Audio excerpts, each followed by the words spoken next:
Hello दोस्तों, आपका स्वागत है सिटी स्टडी आईएएस में। इससे संबंधित मैंने पहले जितना भी वीडियो बनाया हूँ तो वो देख लीजिएगा, और वीडियो पसंद आए तो लाइक कर सकते हैं, वरना डिसलाइक करके कमेंट बॉक्स में बता दीजिए क्या सुधार करना है। अगर किसी प्रकार का इम्प्रूवमेंट चाहते हैं वो भी कमेंट बॉक्स में बता सकते हैं। चलिए स्टार्ट करते हैं। पहला क्वेश्चन, यदि मुद्रा की मात्रा दोगुनी कर दी जाए तो कीमत स्तर पर क्या प्रभाव होगा।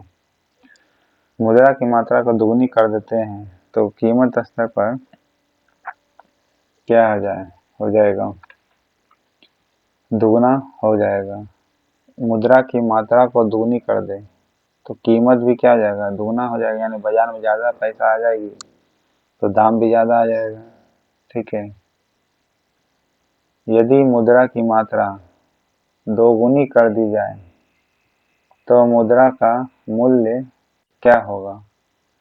तो मुद्रा का मूल्य क्या होगा, आधा हो जाएगा। ओके। यदि मुद्रा की मात्रा दोगुनी कर दी जाए तो मुद्रा का वैल्यू क्या हो जाएगा, आधा हो जाएगा, यानी वैल्यू घट जाएगा। पर्याप्त मात्रा में सबके हाथ में पैसा ना आ जाएगा, इसीलिए। ओके। अन्य चीजें की स्थिर रहने पर स्थिति में मुद्रा की मात्रा बढ़ने पर मुद्रा के वैल्यू पर क्या प्रभाव होगा, घट जाएगा। मुद्रा की मात्रा और कीमत स्तर के बीच किस प्रकार का संबंध है, इनवर्सली प्रोपोर्शनल है। अगर कीमत बढ़ेगा, इनवर्सली नहीं, डायरेक्टली यानी प्रत्यक्ष अनुपात होगा। मुद्रा की मात्रा और कीमत के स्तर के बीच किस प्रकार का संबंध है, डायरेक्टली रिलेशन यानी प्रत्यक्ष अनुपात है। ओके, डायरेक्ट रेशियो होगा। अगर मुद्रा का मात्रा बढ़ेगा तो कीमत का स्तर भी बढ़ेगा, प्रत्यक्ष अनुपात कहलाएगा।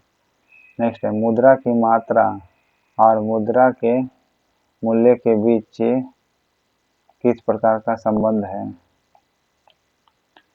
तो विलोम संबंध होगा।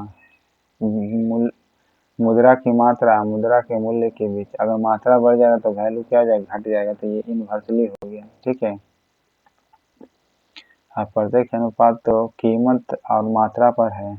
ओके, कीमत और मात्रा पर है, जबकि मूल्य और मात्रा का इनवर्सली रिलेशन है। मूल्य और मात्रा का इनवर्सली रिलेशन होगा, यानी वैल्यू का। जब कुल उत्पादन अधिकतम हो तब सीमांत उत्पादन का मान क्या होगा। सीमांत उत्पादन का होगा शून्य हो जाएगा। क्या हो जाएगा, शून्य। जब कुल उत्पादन अधिकतम होती है, ओके, कुल उत्पादन अधिकतम होगी तब सीमांत उत्पादन का मान क्या होगा, शून्य होगा। ओके, क्या होगा, शून्य। सीमांत उत्पादन का मान किन स्थितियों में हो सकता है, शून्य एवं निगेटिव फॉर्म में हो सकता है। सीमांत उत्पादन का मान दो, या तो शून्य भी हो सकता है या निगेटिव भी हो सकता है। सीमांत उत्पादन का देखिएगा तो वैल्यू, अगर देखिएगा सीमांत उत्पादन का वैल्यू मान, यानी वो शून्य भी हो सकता है, निगेटिव भी हो सकता है।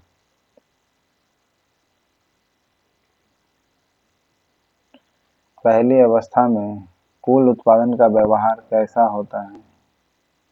पहली अवस्था में कुल उत्पादन का भार कैसा होता है, बढ़ता है। ओके, क्या होगा, बढ़ेगा। पहली अवस्था में टोटल प्रोडक्शन जो होता है उसका व्यवहार कैसा होता है, बढ़ता है। ओके, कुल उत्पादन का व्यवहार कैसा होता है, तो बढ़ता है। दूसरी अवस्था में कुल उत्पादन का क्या होता है, मैक्सिमम हो जाता है। दूसरी अवस्था में टोटल प्रोडक्शन का क्या होता है, अधिकतम हो जाता है। ओके, सीमांत उत्पादन का व्यवहार प्रारंभ में कैसा होता है। सीमांत उत्पादन का व्यवहार प्रारंभ में कैसा होता है, पहले बढ़ता है। ठीक है, क्या होगा, पहले बढ़ेगा। सीमांत उत्पादन का व्यवहार शुरू में कैसा होता है? पहले वह बढ़ता है, ठीक है। पहले क्या वो बढ़ेगा। सीमांत उत्पादन का व्यवहार बाद में कैसा होता है? तो गिरना प्रारंभ कर देता है। पहले बढ़ेगा सीमांत प्रोडक्शन, फिर धीरे धीरे गिरना चालू कर देगा अंत में। ओके, सीमांत उत्पादन घटने लगता है। उत्पादन फलन साधनों एवं उत्पाद के बीच किस प्रकार का संबंध प्रदर्शित करता है? तो उत्पादन फलन जो है किस प्रकार का शो करेगा? तकनीकी शो करेगा। ओके,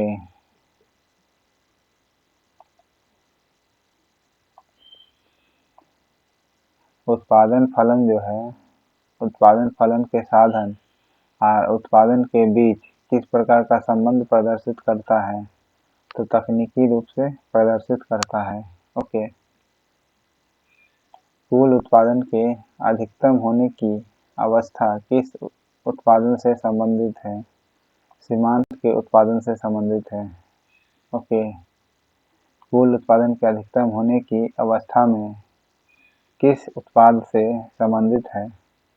सीमांत उत्पाद से संबंधित होगा।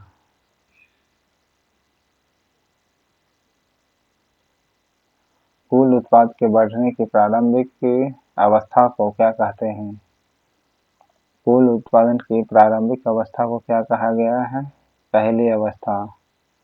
ओके, क्या कहा गया? पहली अवस्था जो है ये कुल उत्पादन के बढ़ने का प्रारंभिक अवस्था को क्या कहते हैं? मतलब टोटल जो प्रोडक्शन आप करिएगा ना, उसका फर्स्ट स्टेज क्या होगा? प्रारंभिक अवस्था को पहली अवस्था कहा गया है। ओके, प्रारंभिक अवस्था को कुल उत्पादन के बढ़ने की जो प्रारंभिक अवस्था है इसे क्या कहा गया? पहली अवस्था कहा गया है। कुल उत्पादन के बढ़ने के प्रारंभिक अवस्था को पहली अवस्था कहा गया है। ओके, सीमांत उत्पाद के शून्य होने का संबंध किससे है? सीमांत उत्पाद के शून्य होने का संबंध किससे है?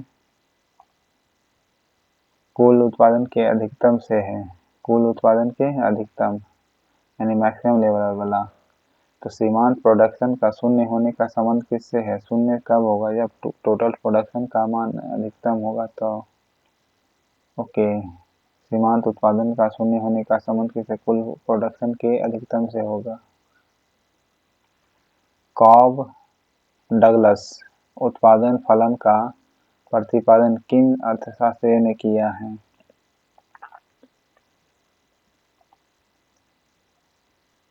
कॉब और डगलस ने ही किया है। ओके, किसने किया है? कॉब डगलस ने किया है। कॉब डगलस उत्पादन फलन का प्रतिपादन यही ना करेगा, यही दोनों ही करेगा अपना। कॉब डगलस ही करेगा। अब मुद्रा की मात्रा अधिक होने पर मुद्रा का वैल्यू घट जाता है, ठीक है। सॉरी, मुद्रा की मात्रा आधी हो जाएगी तो मुद्रा का वैल्यू क्या बढ़ जाएगा, ठीक है, दुगना। यह उत्पाद फलन किस आधार पर कॉब डगलस उत्पादन फलन कहलाता है? तो प्रतिपादक अर्थशास्त्रियों के नाम पर होता है। ओके, फिर से सुनिएगा। यह उत्पादन फलन किस आधार पर कॉब डगलस उत्पादन फलन कहलाता है? तो कॉब डगलस उत्पादन फलन कब कहलाएगा? प्रतिपादक अर्थशास्त्रियों के नाम पर कहलाता है। ओके, प्रतिपादक जो अर्थशास्त्री है उसके नाम पर कहलाता है कॉब डगलस उत्पादन फलन।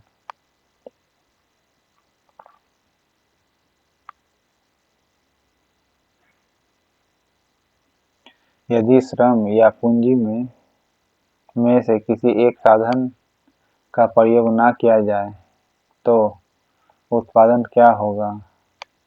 यदि श्रम और पूंजी में किसी एक साधन का प्रयोग न किया जाए तब क्या होगा? शून्य हो जाएगा। ओके, क्या हो जाएगा? शून्य। यदि श्रम हो या पूंजी में किसी एक साधन का प्रयोग न किया जाए, दोनों में से किसी एक का, तो उत्पादन क्या होगा? शून्य होगा। अगर लेबर है आपके पास और पूंजी नहीं है तब भी प्रोडक्शन नहीं कर सकते। अब मान के चलिए पूंजी है और लेबर नहीं है तब भी आप प्रोडक्शन नहीं कर सकते। दोनों स्थिति में यानी शून्य होगा, यानी दोनों का होना जरूरी है। ओके, एक साधन स्थिर रहने पर दूसरे साधन की मात्रा बढ़ाने से किसकी सीमांत उत्पादकता घटती है? तो परिवर्तनशील साधन की घटेगी। एक साधन स्थिर रखिए, मान के चलिए कोई साधन है, चाहे पूंजी हो या पैसे श्रम हो, एक साधन को स्थिर रखिए और दूसरे साधन की मात्रा बढ़ा दीजिए। ओके, मान के चलिए लेबर को स्थिर रखते हैं और पूंजी की मात्रा बढ़ा देते हैं, तब सीमांत उत्पादकता क्या होगी? परिवर्तनशील साधन की होगी। ओके, सीमांत उत्पादकता घटती है।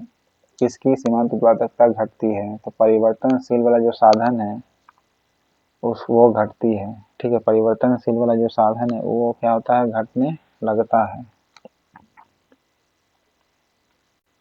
कॉब डगलस उत्पादन फलन में तकनीकी प्रतिस्थापन की लोच कितनी होती है? कॉब डगलस उत्पादन फलन में कितनी होती है? इकाई होगा। ठीक है, क्या होगा? इकाई। कॉब डगलस उत्पादन फलन में तकनीकी प्रतिस्थापन का जो लोच देखिएगा कितनी होती है? तो इकाई, यूनिट होगी। ओके, वेल्थ ऑफ नेशन पुस्तक के लेखक कौन है? एडम स्मिथ है। वेल्थ ऑफ नेशन पुस्तक के लेखक कौन है? एडम स्मिथ है। यदि श्रम तथा पूंजी को किसी अनुपात में बढ़ाया जाए तो उत्पादन पर क्या प्रभाव पड़ेगा? उसी अनुपात में भी बढ़ेगा, जिस अनुपात में बढ़ाइए घटाइएगा। Nature and significance of economics science के लेखक कौन है? कौन हो जाएगा आपका? रॉबिन्स हो जाएगा। ओके, कौन हो जाएगा? रॉबिन्स हो जाएगा।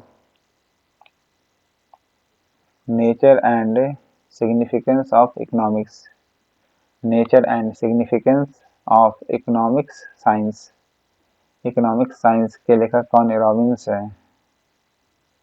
Okay, significance of economic science के लेखक कौन है?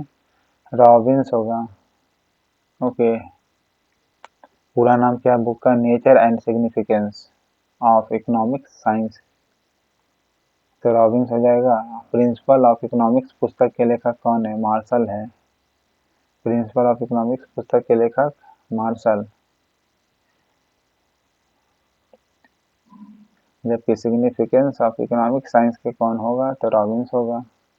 दास कैपिटल पुस्तक किसका है? कार्ल मार्क्स का है।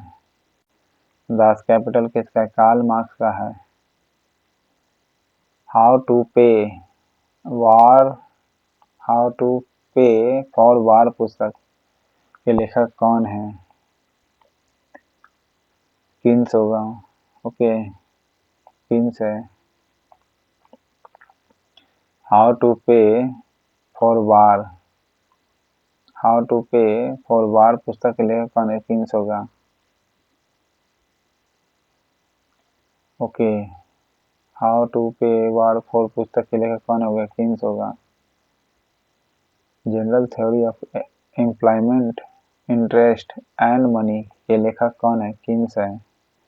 ओके, किन्स ने ही लिखा एम्प्लॉयमेंट, इंटरेस्ट एंड मनी, जबकि दूसर का भी पुस्तक है हाउ टू पे फॉर वार, हाउ टू पे फॉर वार पुस्तक के लेखक कौन है? किन्सी है। ओके, कॉब डगलस उत्पादन फलन में, कॉब डगलस से प्रोडक्शन फंक्शन में देखिएगा तो दोनों साधनों के प्रयोग की अनिवार्यता किस बात को दर्शाती है? अनिवार्यता किस बात को दर्शाती है? शून्य उत्पादन की संभावना को दर्शाती है। कॉब डगलस से प्रोडक्शन फंक्शन में देखिएगा दोनों साधनों के प्रयोग की दोनों साधन जो है उसके दोनों के प्रयोग की अनिवार्यता किस बात पर दर्शाती है? दोनों साधनों का प्रयोग करते हैं तो अनिवार्यता किस बात पर दिखाई गई है? शून्य प्रोडक्शन होगा, शून्य प्रोडक्शन होने की संभावना है। अर्थशास्त्र में प्रभावपूर्ण इच्छा को क्या कहा जाता है? अर्थशास्त्र में प्रभावपूर्ण इच्छा को क्या कहा जाता है? सी, मांग कहा जाता है। ओके, क्या कहा जाता है? मांग कहा जाता है। अर्थशास्त्र में प्रभावपूर्ण इच्छा को क्या कहा जाता है? मांग को कहा जाता है, मांग। ओके, अर्थशास्त्र में प्रभावपूर्ण इच्छा को डिमांड कहा जाता है। ओके, इफेक्टिव डिजायर का मतलब डिमांड हो गया। यदि अन्य बातें सामान्य रहे तो मूल्य बढ़ने पर मांग पर क्या प्रभाव पड़ता है? मांग घटने लगती है। ओके, क्या होने लगती है? घटती है। यदि अन्य बातें सामान्य रहे तो वैल्यू बढ़ने पर मांग पर क्या प्रभाव पड़ेगा? घटने लगती है। ओके, मांग की लोच का सूत्र क्या है? मांग यानी डिमांड का सूत्र क्या होगा? मांग में अनुपातिक परिवर्तन डिवाइड बाय मूल्य में अनुपातिक परिवर्तन होगा। ओके, मांग का लोच का फार्मूला क्या होगा? तो मांग का अगर फार्मूला देखिएगा तो मांग में अनुपातिक परिवर्तन और मूल्य में अनुपातिक परिवर्तन होगा। ओके, मांग में अनुपातिक परिवर्तन जो हुआ और मूल्य में अनुपातिक परिवर्तन होगा, इन दोनों का रेशियो डिवाइड होगा। ठीक है, रेशियो या डिवाइड कहिए होगा। ठीक है, मांग लोच का सूत्र होता है। मांग लोच का फार्मूला क्या होगा? मांग बाय वैल्यू, मांग बाय वैल्यू होगा, मांग बाय वैल्यू। आप बाकी अनुपातिक परिवर्तन दोनों में बोल दीजिए। ओके, मांग बाय वैल्यू, मांग बाय रेशियो या मांग रेशियो वैल्यू कर सकते हैं। ग्रिफिन वस्तुएं किस कोटि की वस्तुएं होती है? निम्न कोटि की होती है। ग्रिफिन वस्तुएं जो होती है किस कोटि का होता है? निम्न कोटि का होता है। ग्रिफिन वस्तुएं में निम्न कोटि की होती है और मांग का नियम ग्रिफिन के वस्तुओं पर नहीं लागू हो सकती है। ओके, ग्रिफिन वस्तुओं के इस विरोधाभासी व्यवहार को क्या कहा जाता है? ग्रिफिन विरोधाभास कहा जाता है। ओके, क्या कहा जाता है? ग्रिफिन विरोधाभास कहा जाता है। ग्रिफिन वस्तुओं के इस विरोधाभासी व्यवहार को क्या कहा जाता है? तो ग्रिफिन विरोधाभास कहा जाता है। ओके, ग्रिफिन वस्तुओं के विरोधाभासी व्यवहार को क्या कहा जाता है? ग्रिफिन विरोधाभास कहा जाता है। ग्रिफिन वस्तुओं के वैल्यू घटने पर मांग पर क्या होगा? वो भी घटेगा। ओके, वैल्यू घटेगा तो डिमांड भी घट जाएगा। ये निम्न कोटि का सामान होता है ग्रिफिन वस्तुएं। आवश्यक वस्तुओं की मांग कैसी होती है? बेलोचदार होती है। बेलोचदार। आवश्यक वस्तुओं की जो मांग होती कैसी होती है? लोचदार या बेलोचदार होती है। ओके,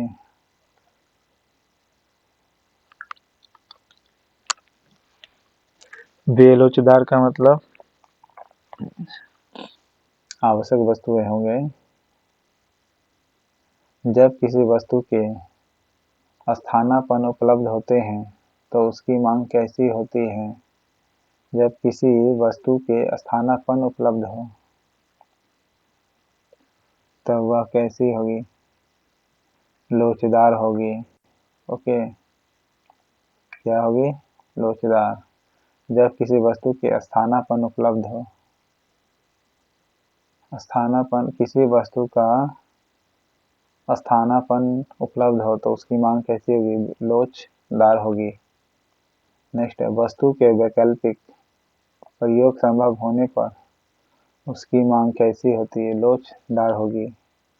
वस्तु के वैकल्पिक प्रयोग संभव होने पर, ओके, यानी जो वस्तु है उसके अलावा दूसरा भी यूज कर सकते हैं, तब उस पर संभव होने पर उसकी मांग कैसी होगी? तब डिमांड क्या होगी? लोचदार हो जाएगी। ओके।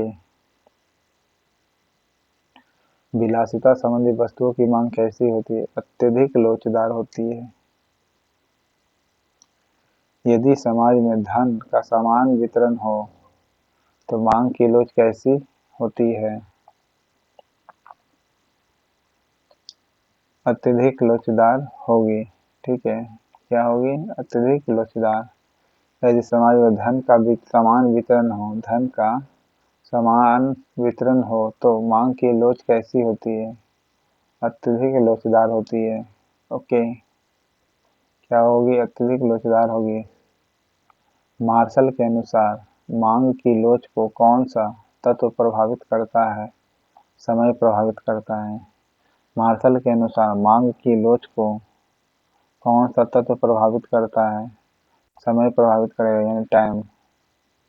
ओके, मार्शल के अनुसार मांग की लोच जो होगा कौन सा तत्व प्रभावित करता है? टाइम करता है। ओके।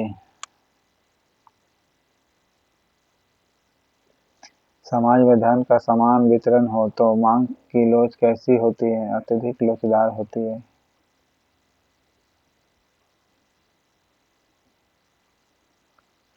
यदि समाज में धन का वितरण असमान वितरण हो तो मांग कैसी लोच होती है? बेलोच होगी। जिन वस्तुओं पर आय का बहुत अधिक प्रतिशत खर्च किया जाता है उनकी मांग कैसी होती है? उनकी मांग लोचदार होगी। ओके, क्या होगी? लोचदार होगी। जिन वस्तुओं पर आय का बहुत अधिक प्रतिशत खर्च किया जाता है, ठीक है, आय का प्रतिशत बहुत अधिक खर्च किया जाए तो उसकी मांग कैसी होती है? लोचदार होती है। ओके। जिन वस्तुओं पर आय का बहुत थोड़ा सा भाग व्यय किया जाता है तब उनकी मांग कैसी होती है? वे लोचदार होती है। ओके। जिन वस्तुओं पर आय का बहुत थोड़ा भाग व्यय किया जाता है, ओके, खर्च किया जाता है, उनकी मांग कैसी होती है? वे लोचदार होती है। ओके। लोचदार किसका हुआ? जिन वस्तुओं पर आय का बहुत अधिक प्रतिशत व्यय किया जाता है उसकी मांग कैसी होगी? लोचदार होगी। ओके। समय की अवधि जितनी अधिक होगी मांग की लोच कैसी होगी? लोचदार होगी।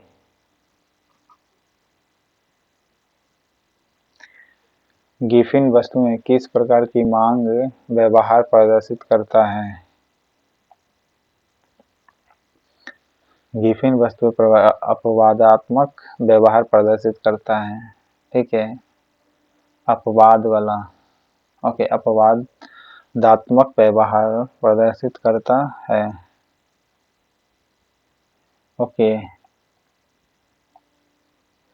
अपवादात्मक व्यवहार प्रदर्शित करता है। गिफिन वस्तुएं किस प्रकार की मांग व्यवहार प्रदर्शित करता है? अपवादात्मक व्यवहार प्रदर्शित करता है। मुद्रा मूल्य होने वाले परिवर्तन के मुख्य रूपों की संख्या कितनी है? तो 4 है। ओके, मुद्रा मूल्य में होने वाले परिवर्तनों के मुख्य रूपों की संख्या कितनी है? 4 है। मुद्रा के मूल्य में होने वाले परिवर्तन की, ओके, 4 होते हैं। रिफ्लेक्शन का हिंदी रूपांतरण क्या है? रिफ्लेक्शन का हिंदी रूपांतरण रहता है मुद्रा संस्फीति। ओके, मुद्रास्फीति नहीं बल्कि मुद्रा संस्फीति होगा। ओके, संस्फीति होगा। Okay. Disinflation, disinflation का हिंदी रूपांतरण क्या होगा? डिस इन्फ्लेशन का हिंदी रूपांतरण मुद्रा अपस्फीति होगा। ओके, रिफ्लेशन का मतलब होता है मुद्रा संस्फीति और डिस इन्फ्लेशन का मतलब होता है मुद्रा अपस्फीति। ओके, मुद्रा अपस्फीति डिस इन्फ्लेशन का मतलब होता है। नेक्स्ट है मुद्रा की स्थिति, मुद्रा की अवस्थाओं में वस्तुओं की उपलब्ध मात्रा की तुलना में किसकी मात्रा अधिक बढ़ती है? तो किसकी मात्रा अधिक बढ़ती है?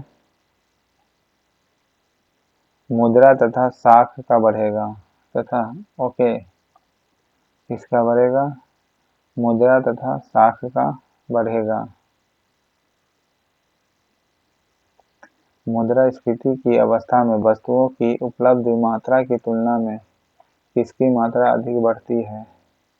मुद्रा तथा साख की बढ़ेगी। मुद्रास्फीति का परिणात्मक स्वरूप मूल्य स्तर पर कैसे वृद्धि होती है? निरंतर एवं महत्वपूर्ण होती है। क्या होती है? निरंतर। मुद्रास्फीति का परिणाम स्वरूप मूल्य स्तर में कैसी वृद्धि होती है? तो मूल्य स्तर में निरंतर एवं महत्वपूर्ण वृद्धि होती है। ओके,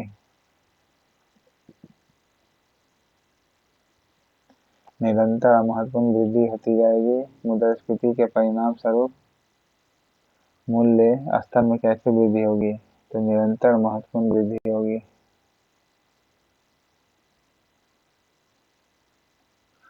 मुद्रास्फीति में मुद्रा का वैल्यू क्या होता है? गिरने लगता है। मुद्रास्फीति की स्थिति में उधारकर्ता को क्या होता है? प्रॉफिट होता है। ओके, देने वाला को, उधारकर्ता को क्या होता है? मुद्रास्फीति में लाभ होता है। ओके, क्या होता है? उधारकर्ता को लाभ होता है मुद्रास्फीति की स्थिति में। ओके, मुद्रास्फीति बढ़ने से किसे हानि होती है? बॉन्ड धारक को। मुद्रास्फीति बढ़ने से किसे हानि होती है? बॉन्ड धारक को। और उधार देने वाला को घाटा। मुद्रास्फीति की स्थिति में उधारकर्ता को क्या होता है? लाभ होता है।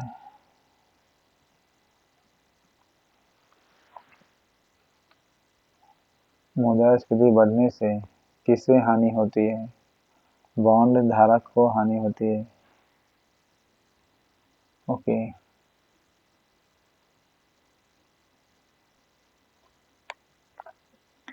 वेतनभोगी वर्ग पर मुद्रास्फीति का प्रतिकूल प्रभाव पड़ता है। जी हाँ, बिल्कुल। क्यों पड़ता है? क्योंकि आय उसकी सीमित रहती है।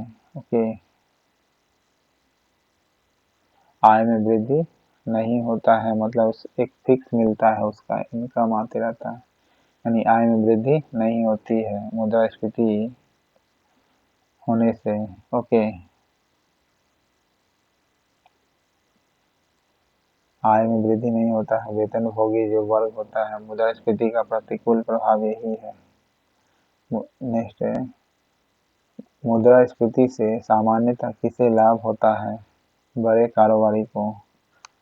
मुद्रास्फीति से सामान्यतः किसे लाभ होता है? बड़े कारोबारियों को होता है। ओके,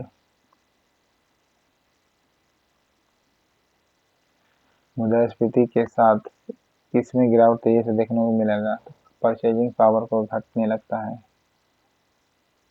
मुद्रा आपूर्ति की वृद्धि पर नियंत्रण कर किसे अस्थायी रूप से नियंत्रित किया जा सकता है?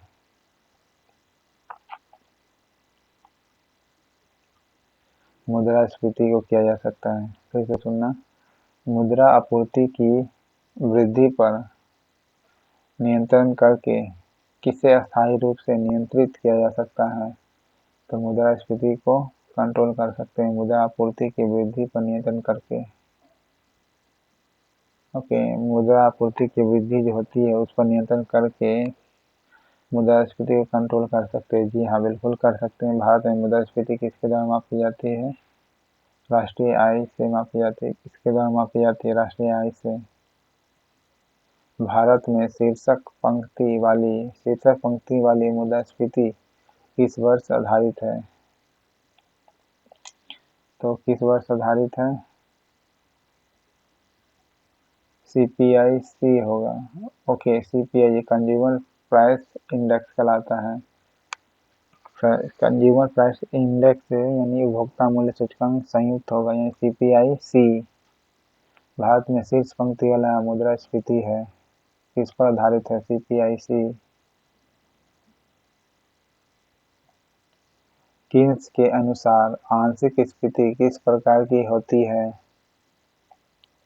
तो कीन्स के अनुसार किसके प्रेरणात्मक होती है?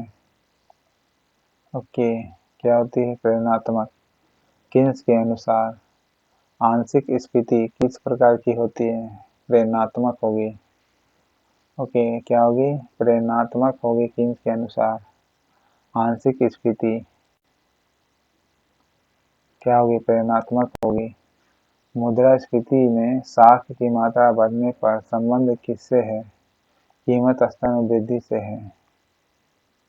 ओके, मुद्रास्फीति में साख की मात्रा बढ़ने पर संबंध किससे है? कीमत स्तर में वृद्धि से है। तो इस प्रकार आपका 100 क्वेश्चन इकोनॉमिक्स का खत्म होता है दोस्तों। वीडियो पसंद आया हो तो लाइक करिएगा, सब्सक्राइब करिएगा, मेरे छोटे से चैनल को आगे बढ़ाने में सहयोग करिएगा। आप ही के सहयोग से मेरा यह चैनल ग्रोथ करेगा, तो सब्सक्राइब जरूर कर लीजिएगा। अब वीडियो ना पसंद आए तो कमेंट बॉक्स में बता दीजिएगा, और अगर मेरे वीडियो से लाभ पहुंचा हो तभी आपका जितना डोनेट करने का कर सकते हैं, ठीक है, राशि। Thank you.